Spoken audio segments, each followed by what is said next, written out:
बिस्मिल्लाहिर्रहमानिर्रहीम अस्सलामु अलैकुम वरहमतुल्लाहि वबरकातुहू। आज हम बना रहे हैं strawberry pineapple smoothie.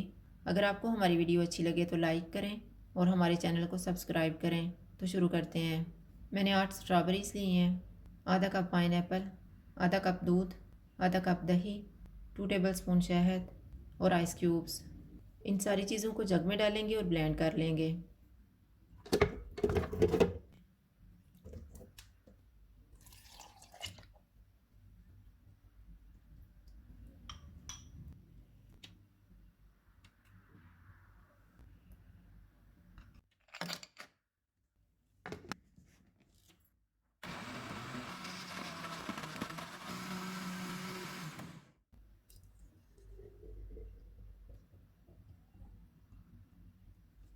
Strawberry pineapple smoothie तैयार है। अगर आपको हमारी वीडियो अच्छी लगे तो लाइक करें और हमारे चैनल को सब्सक्राइब करें। शुक्रिया। अल्लाह हाफ़िज़।